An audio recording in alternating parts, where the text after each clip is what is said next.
The Father's Coach podcast is hosted by Mr. Kevin L. Kelly, known as the Father's Coach. Our mandate is to reform the image of fatherhood in our culture. Through meaningful conversations and impactful guests, this podcast is dedicated to helping fathers reclaim their identity, responsibility, and purpose. Join us as we discover the lost art of fathering. Subscribe now to the Father's Coach podcast on YouTube. Hi, welcome to the Father's Coach podcast. My name is Kevin L. Kelly, the host. I am the Father's Coach.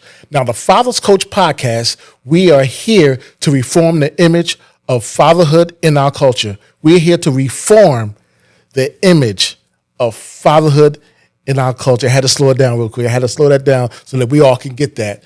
But today we have an excellent guest, and his name is Mr. Kevin Colder. And this man right here, he is the director of cohorts helping enhance student success. This man is a chess to life coach in the Capital School District. I'm telling you, this guy is good. He has the goods. He has the goods, and we're just going to chop it up. We're going to share some things. And today's theme, I want to share with you guys. Today's theme is discovering the lost art of fathering. I want to welcome Mr. Kevin Colder. How you doing? How you doing, man? I'm doing it's great. Good to see you, man. I'm glad you're here. Thank you. I'm glad you're here. Yes. Definitely. I wanted to talk to you again about bring you on the podcast and just talk about some things. Discovering the lost art of fathering. Yes. But before you are a father, you got to be a man. Exactly. And I know you have a vast experience. Retired military. I'm going to read your bio. Okay. But you have so much to offer. You have so much that you have provided society. You've served humanity. You served God. Yes, you served humanity. But I'm going to read your bio real quick. Yes, sir. Kevin S. Colder is a chess to life coach with the 21st Century After School Program with Capital School District. He teaches youth how to play chess and teaches how the game correlates with real life experiences. He teaches youth how to play chess and teaches how the game correlates with real life experiences. He is an experienced life coach with demonstrated history of working in education management industry, skilled in classroom management, lesson planning, curriculum development, training, and consulting. We're going to talk about that too. Yes, Kevin is a 25-year retired United Navy veteran, of which he spent 9 years with the Marine Corps. While in the Navy, he worked as a religious program specialist, librarian, technician, and administrative specialist. Kevin served on both the East and West Coast during his career. He retired from military service in the Midwest, and upon retirement, he moved right into the job market. As a Naval Junior Reserve Officer Training Corps, New Jersey, or NJROTC instructor by Zion Benton Township High School in Zion, Illinois. Every time I see NJ, I'm thinking New Jersey. I know you do. I'm a Jerseyite. I'm a Jersey guy. Okay. He holds a master's degree. I want to get to this. He holds a master's degree from Mid-America Christian University, Oklahoma City, Oklahoma, and Bachelor's of Science degree from Southern Illinois University in Education and Curriculum Development. Yes. Boom. Kevin is originally from Chester, Pennsylvania. There's a lot of Chester guys around here. Yeah. A lot of Chester guys and Philly guys from around here. Where he graduated high school in 1974. He enlisted in the Navy at age 19 and has literally traveled around the world. He married his now deceased wife, Deanne Melinda Potts, and they have two fine sons, Kevin and Kareem, along with 9 grandchildren and 2 great-grandchildren. After retiring from teaching in high school in Illinois, he and his wife relocated to Dover, Delaware. He began volunteering with the Capital School District as a chess coach and also substitute teacher. It's awesome background in history that you did, that you have. The district later hired him as a behavior specialist and then hired him to teach chess to the students in East Dover Elementary School. He is an elder with his church, Truth and Transparency Ministries in Felton, Delaware. His hobbies include chess, cycling, cards, and golf. And golf, I love that because you're teaching me how to play golf. Exactly. I really like that. Yeah. But I really the reason why I shared your whole bio is just so that our listeners will really understand, who do we have, talking and sharing. Okay. Because we talk about a weighty topic. Weighty topic is fathering. Yes, Father is a weighty topic. Yes, sir. I know we say this word mentoring and it's loose. who's your mentor. I do mentoring and stuff like that, but it's a heavy topic, and I think that you're the one to really come to bat today and just knock this ball out. Yes, sir. But I want to. So I got a question for you. So, Okay. with this vast experience that you have, I know you do a lot of things, teaching and leadership, and I know, like I said before, that Life by Design, our objective, our mantra is to reform the image of fatherhood in our culture. Right. That's our job. That's it. So, what's fatherhood to you? It's an image also. Okay. It's an image also that a child can look up to and say, this is the person who I want to be one day. Okay. And when you have a child looking at you to say, this is the person and these are the things that I want to do one day, then you should be doing something great within your family. And when you say father means so much. Father to me directly connects to your responsibility, and it directly connects to what have you built when it comes to a family. I don't want to get so religious, but it came to me this weekend when I was involved in this service, and it was talking about God finding a man, all right? And it was thousands of people that were there, and there was dangers in every area. There were people about to be slaughtered, and God said, is there a man? And he couldn't find one. And so when God can't find a father or find a man, and I directly connect father to man, all right? We can't separate the two. You can't be anything else. Anything else but a man. But be a father. Yeah. To be a father. Right. So to be a man and a father, not only your sons are going to look at you, but even your daughters. Because, see, the father provides direction. The father is looked at as the one that is courageous. He is the one that's going to look at as someone who's protecting, and he's a provider. Okay. And so that's what I look at a father. Let's look at a father. So, because there's a vast bio that I just read, how do you, how was your father? My father was a man that I looked to from afar. Okay. He was a retired military person himself, Air Force. He wasn't in my life as I grew up, but I was blessed to have a father figure. Okay. My uncle and my grandfather. Let's talk about him. Both of them. I like to start with my grandfather specifically because my mother would make sure that he was in my life. She would send me to him if there was correction needed. She was sending me to him if there was direction needed. So he was a corrector and he was a director. Was he in the same city? Same city. Okay. Even as a child, when I was, let's say 4 years old, my mother would send us to his home, which was at least 1.5 miles away. And we had the opportunity to live with him also for a part of our life, so he was a great man. He also, he probably had about 70 children that he either adopted or foster cared in his life. So he raised children throughout his whole life, the whole time that I knew him. And so he was a the direct person that I could say who was a father figure in my life. As a matter of fact, I think I even have my voice from him. Wow. Because my voice has a baritone kind of tone to it, and he was a baritone person. He spoke in baritones. I can't even remember, maybe once or twice, but it's hard for me to remember even his smile, because I always remember him as being a director.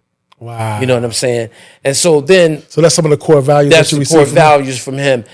Just teaching us how to be honest and true, how to, take care of your family, how to put family first in most of the things that we did in our life, even as youngsters. But then I had an uncle, and it was my mother's brother. And he had spent time in the military. He didn't retire, but he got out. He was a postal worker. He lived in New York for about 25 years, moved his family down to Jacksonville, Florida. He stayed in my life. When I graduated from elementary school to middle school, he pulled me up into New York. He lived in Manhattan. He said, I'm going to take you to shopping. I'm going to take you to Macy's.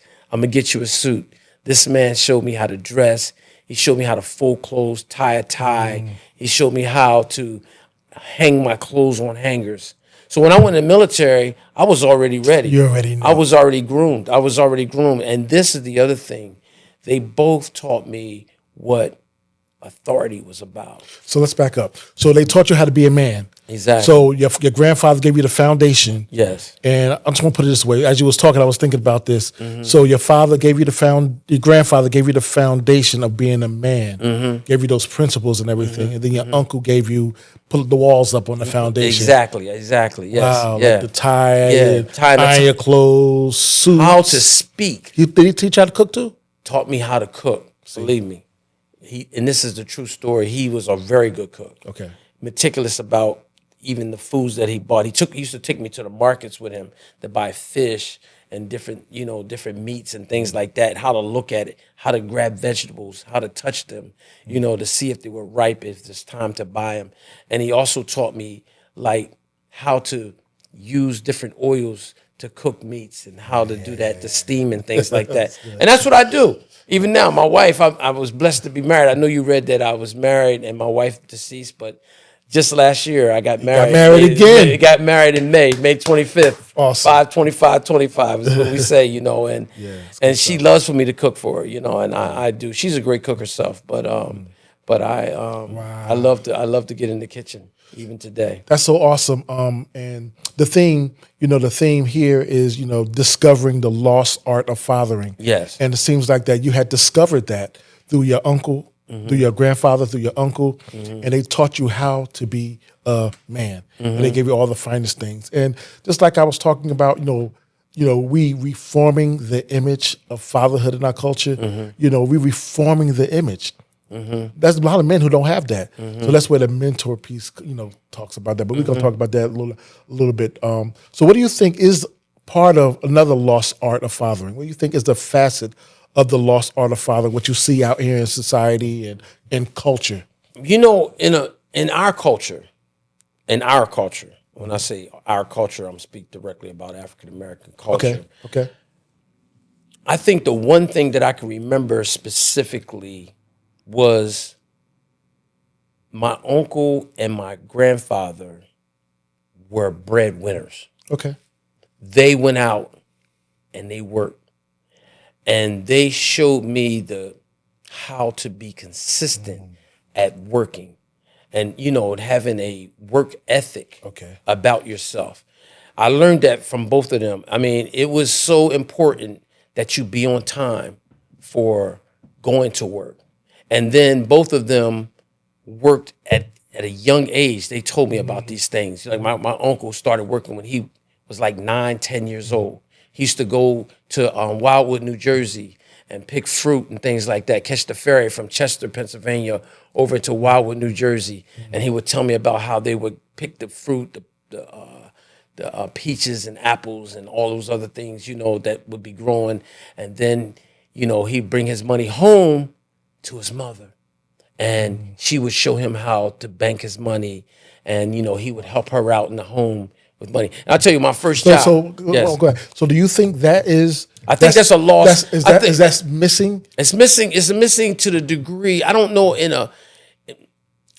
I don't know how pervasive it is, but I know it's not something that this generation, and I don't want to make it like it's a stereotypical thing, but there's a lot of this generation that are into the me thing.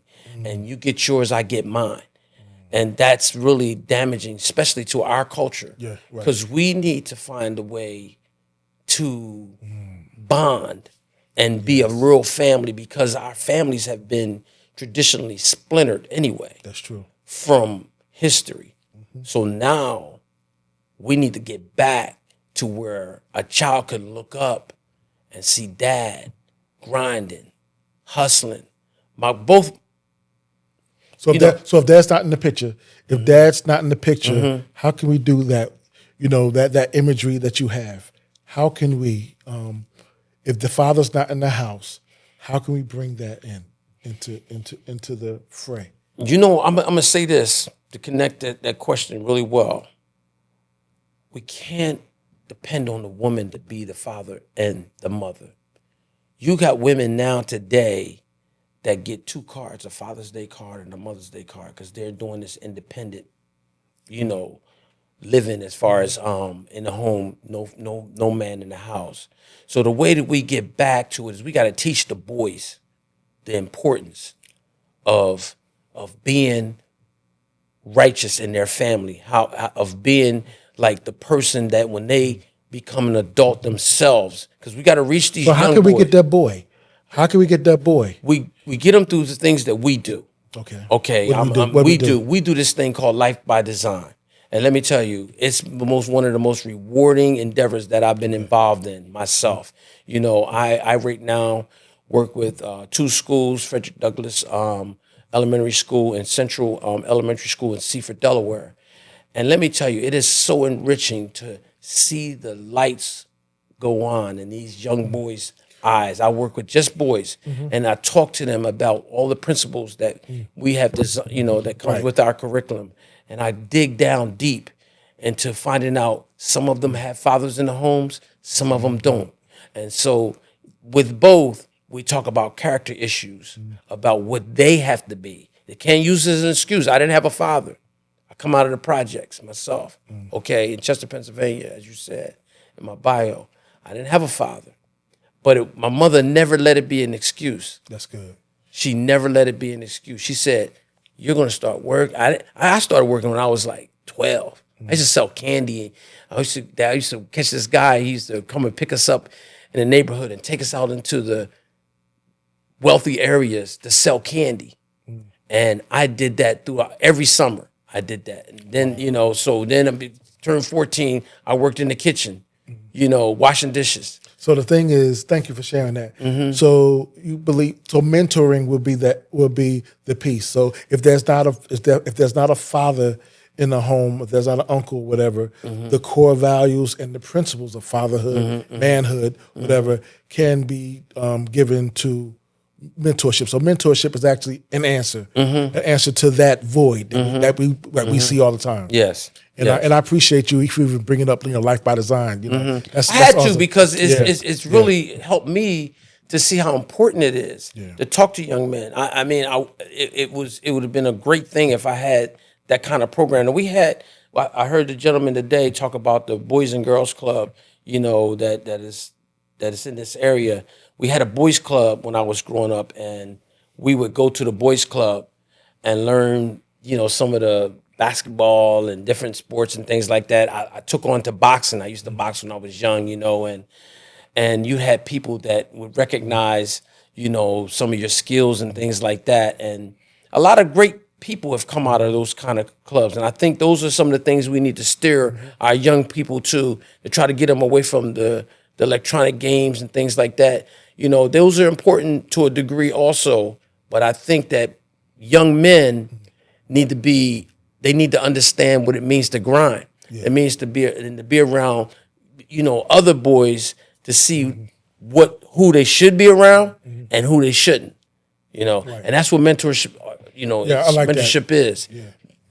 So the fatherhood. So thank you for sharing that too, and for answering the question. And your life is evident of how all the things that you've accomplished, what you have become. It's not just what you do; it's just who you are. Everything that has been poured into you. But I know there's a difference between fatherhood and mentor. We definitely want everybody to be everybody. We need the fathers. But if the father's not there, there's a little Band-Aid called mentoring. It's a Band-Aid because that's a gap. Your fathers, like you said, fathers provide provision, protection, love, care, all that kind of stuff. That's what they're nurturing. So fathers do that, and mentors, we just give them core values. We give them what we can, and sometimes each kid, each student, whether it's a grandchild, nephew, niece, whatever. We just give them. We just pour into who we are. Right. Who we are. Right. And thank God that that we were blessed. God blessed us with to have a curriculum and have this program, and we give them the 5 F's: faith, family, friends, fitness, and finances, and there's a couple of a lot of other concepts that we give them, but it doesn't make up for a father or the lack thereof. Now can I not interrupt, but intervene just a little bit here, because there's one area that we talked about also with our program, the program we're involved in that I'm just so blessed to be, and we talked about a coconut, okay, and how, and I just saw the eyes, and we use that example and correlate life from the coconut. Within the coconut is so hard. How do you get into this coconut? Excuse me. It's okay. How do we get into this coconut? Well, you got to crack it open. You got to get inside. And so a word that came from that is potential. So every child has potential. You got to tell every the audience child that has potential. So every child is like that coconut. They're the veneer on the outside, and some kids have to be hard just because of the environment, the atmosphere they're in. But within inside that child, there is something refreshing about them. There's a character that needs to come out. There's intelligence. There's love. There are things that they're going to do, that they're going to build, that they're going to be one day. And so we talked about that, how that coconut correlates that. Even the tree itself is so strong. During hurricanes, you can watch a palm tree just sway back and forth. So I told the kids, I said, in life, there's going to be storms. There's going to be things that's going to come against you. And you're going to move back and forth, but you're going to come back to where you're supposed to be. And we teach them a purpose. Then we get into their life about purpose and how they were created to do something great. And it's inside of them, just like that coconut. Man, this is the art of mentoring. That's the art of mentoring. Yes, sir. And then once these kids, find out that they are somebody.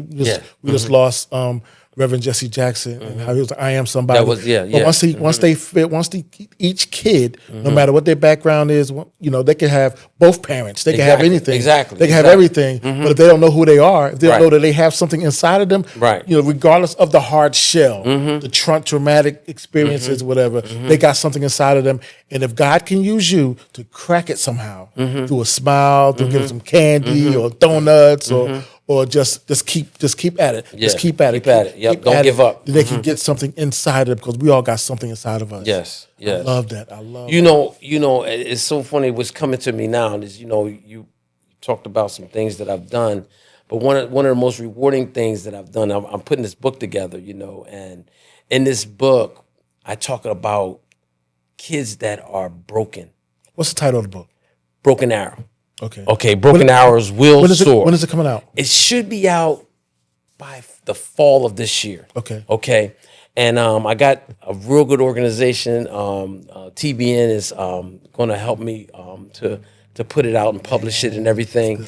And so I've been working on this book a long time. And I do have to say, you've helped me a lot in producing the energy and motivating me to get it out when I talk to you about it. And I'm so glad I have. And one of the things that this book is about is how there's a scripture that talks about the archer who has arrows in his quiver. And when you think of an arrow and you think of an archer, you think of them using the bow and arrow to either always to hit a target, whether it's in war or whether it's in gaming, right?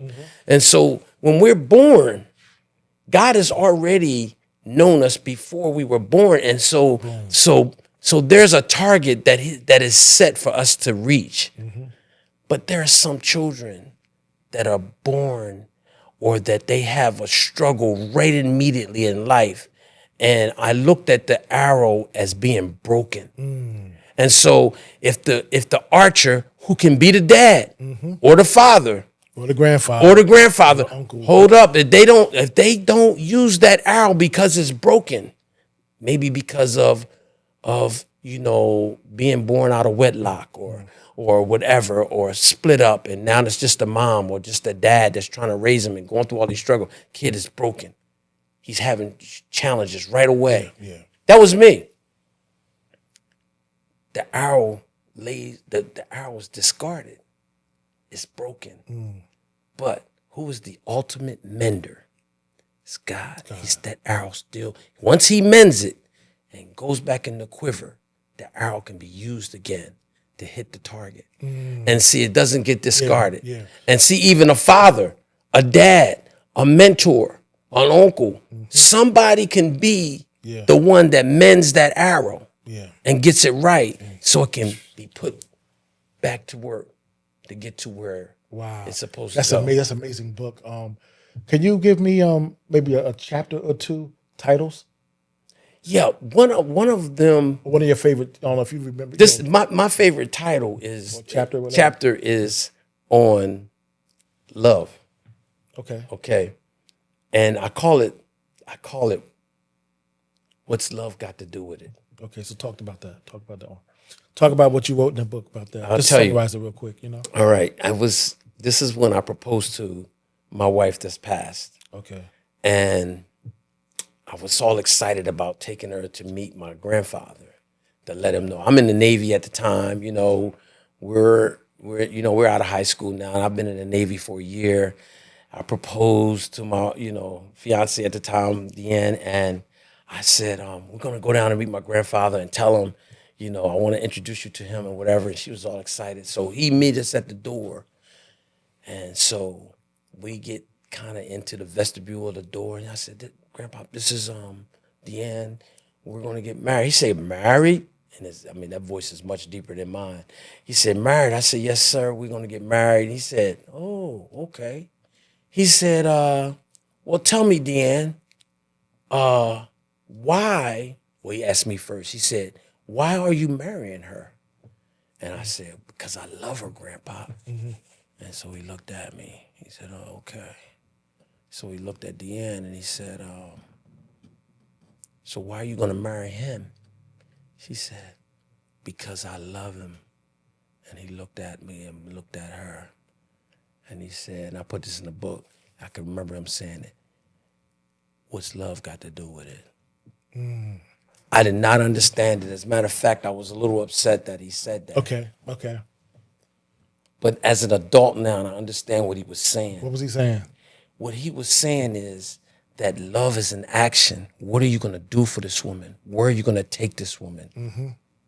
How are you going to provide for her? As a broken arrow, or was? I was a broken arrow. A repaired broken arrow. Repaired, yeah. He wanted me to give him more than just because I love her.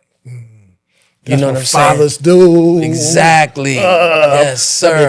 Get me excited about that. Yeah. That's what fathers do. Yes, and that's what he was teaching me at that moment in my life. I was young. I was probably, I know I was 20 because I What does love got to do? What does love got to do with it?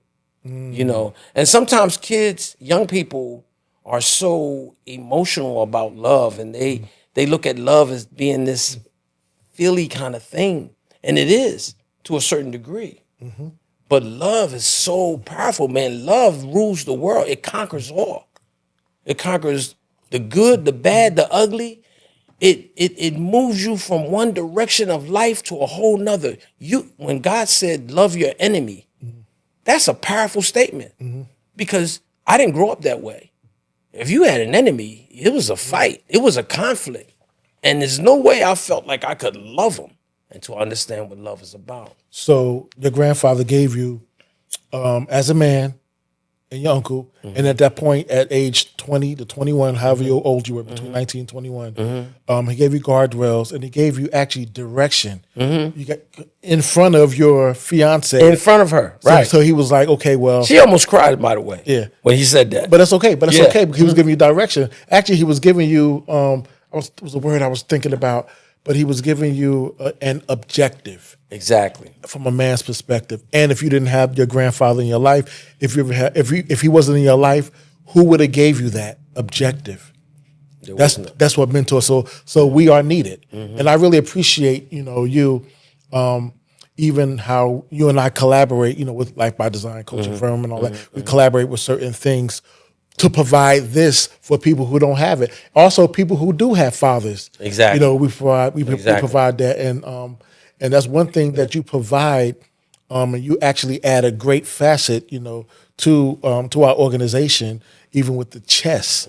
You know, you play chess. So talk to me about chess. You know? You know, I've been playing chess for quite a while. And you teach it. You know, and it's life skills. It's funny, you know, if anybody's out there today that is doing something that they love. I heard Ice Cube say this. He said, in life, if you can find something that you love to do and you have a passion for it, make it your purpose, because that's what it is. Okay. So chess was something I love to do. My cousin came home one day. He was in the military. I was still a young kid. I was 17 years old, just getting out of high school. He taught me the game. I was like, wow. You know, you think about this I tell my age if I tell you the year. But when he taught you the game. He taught me the game of chess. He was in the Navy already. He was, you know, and he's taught me the game. And so here I go trying to beat him at the game. I couldn't beat him. He would go away, come back. Let's play chess. I know I got him now.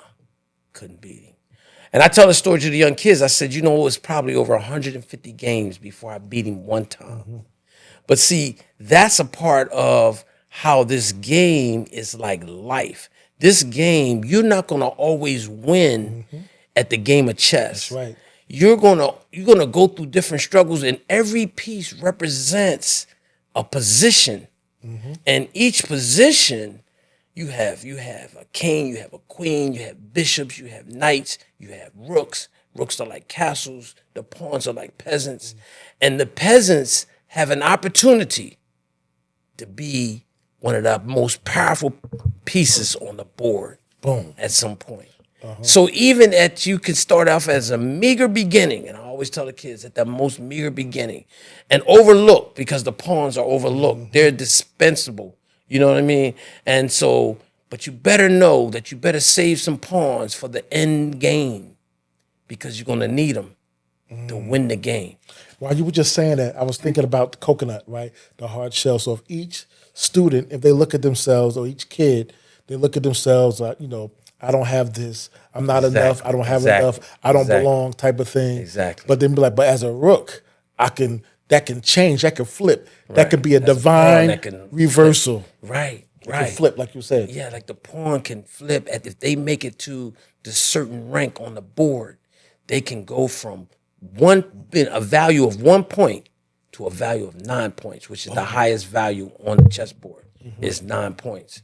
And so that is that's so intriguing, because there's so much you have to go through to try to get there. You got so many forces against you. Wow. You know, and so that's how I work with the game, you know, when I'm talking to kids, because they got so much against them. Can you give us another life skill when it comes to the game of the chess?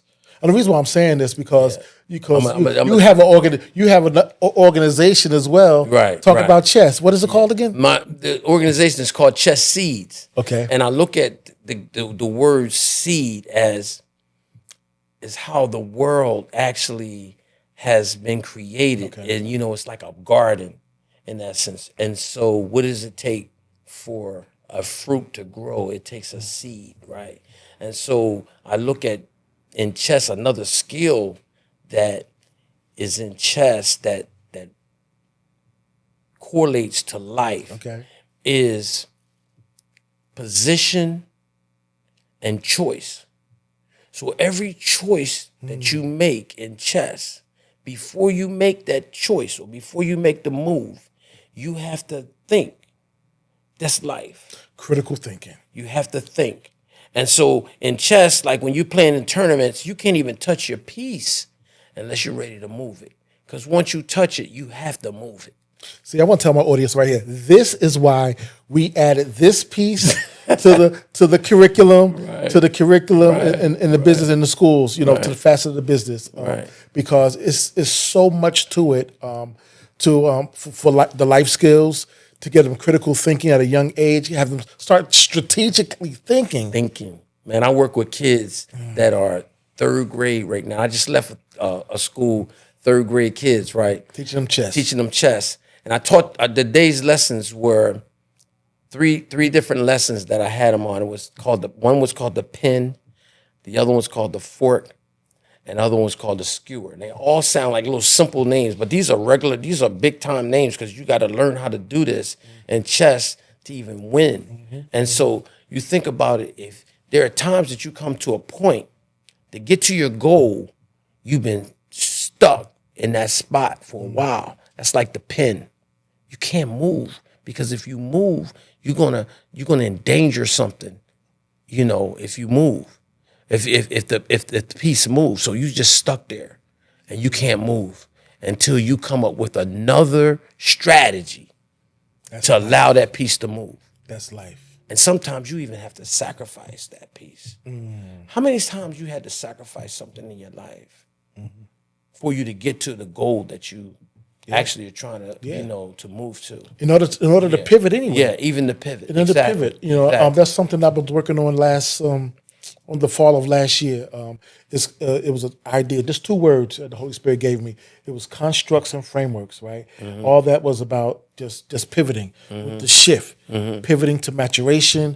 That means certain areas of my life, I wanted to make sure that everything leveled up, right? For the shift type of thing. But the construct, the way we think, right? And the framework, framing everything. That means everything, the business, ministry, community, everything has to have a certain kind of rhythm, certain kind of groove, right? That's right. So when you was talking about that, I was like, man, that's awesome that these kids, these adults, and even, it's like legacy, because you got to be critical thinking, but the legacy piece is what I want to bring up. Okay. Because the construct, the framework, all of this, everything that you're saying here, it has to lead to a legacy. Because now we're talking to the kids, but what about your kids? Like, what have you done? What have you poured into your kids and your grandkids? I know what we did in the school and the community, but what can you share?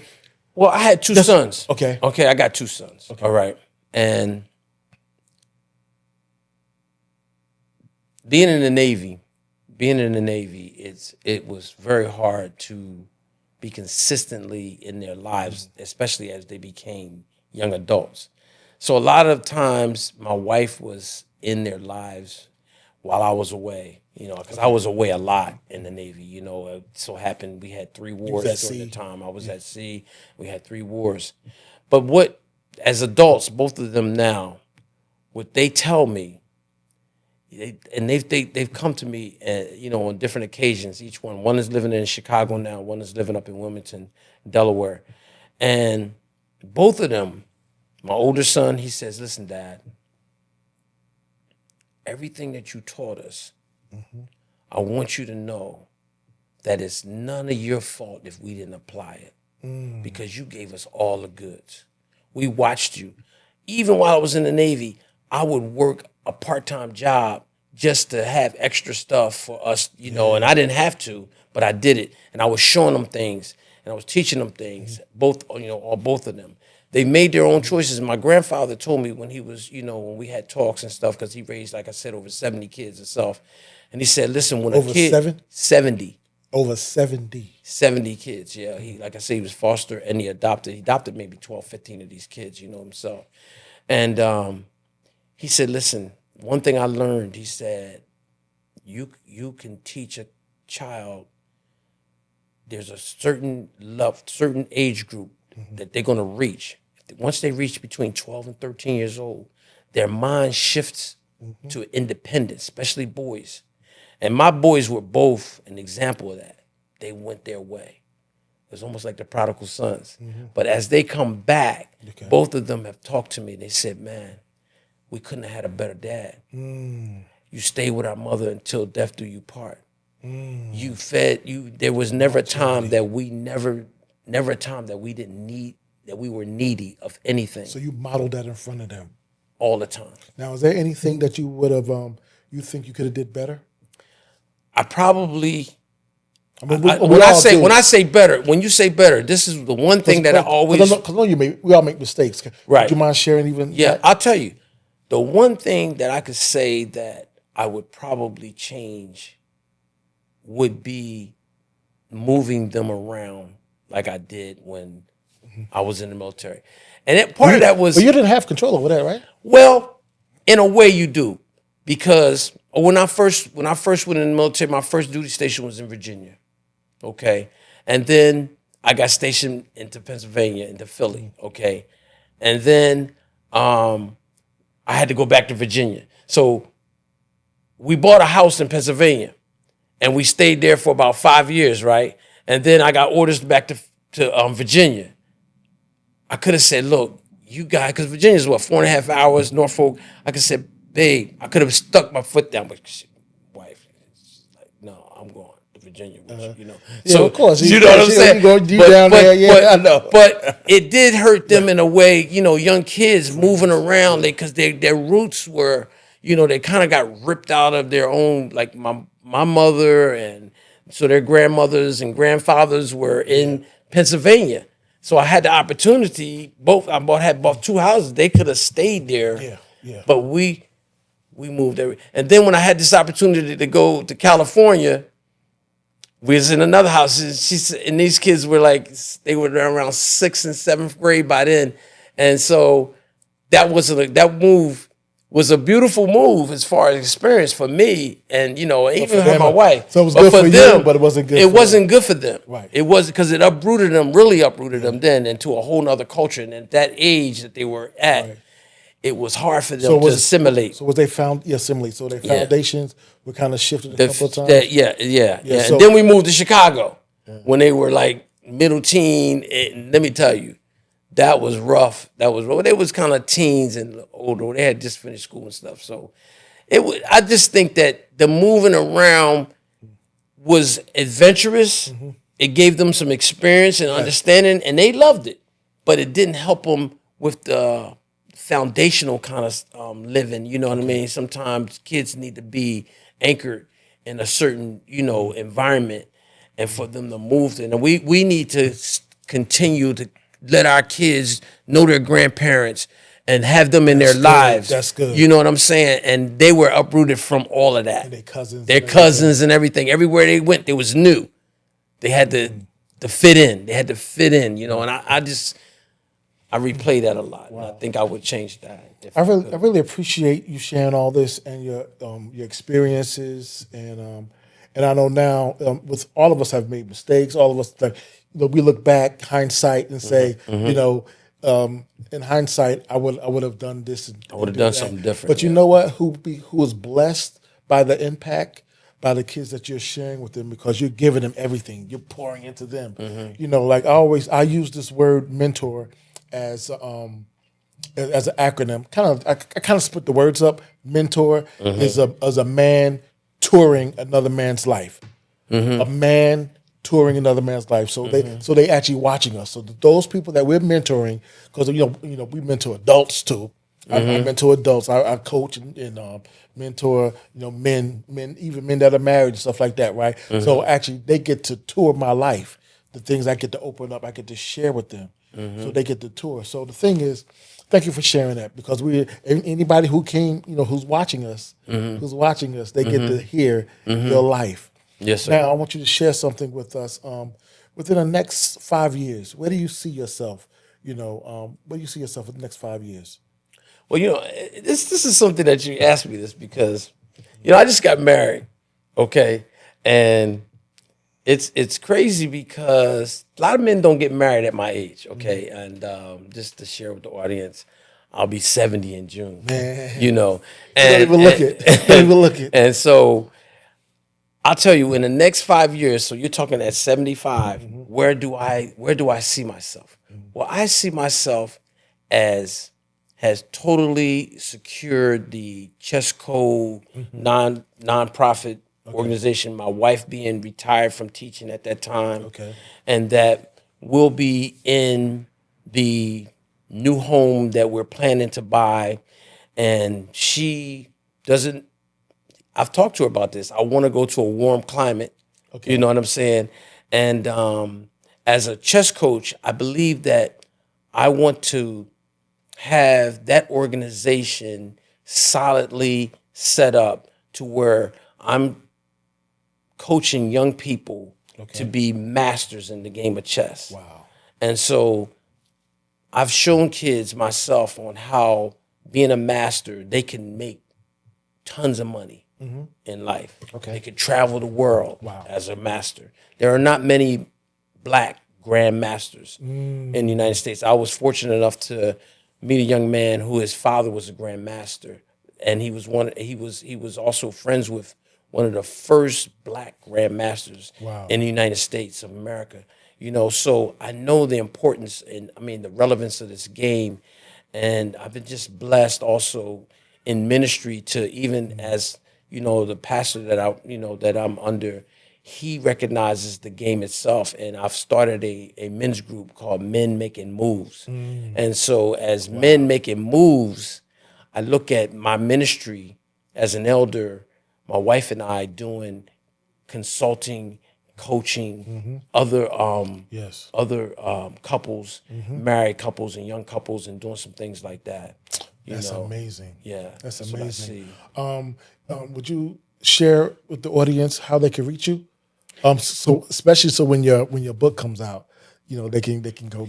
Well, I'm here in Dover, and my book should be out again. Like I said, I'm looking to the way this is going to be set up. I'll be having some book signings. I'll be on the social media and things like that. What's your handle? My handle will be Chess Co,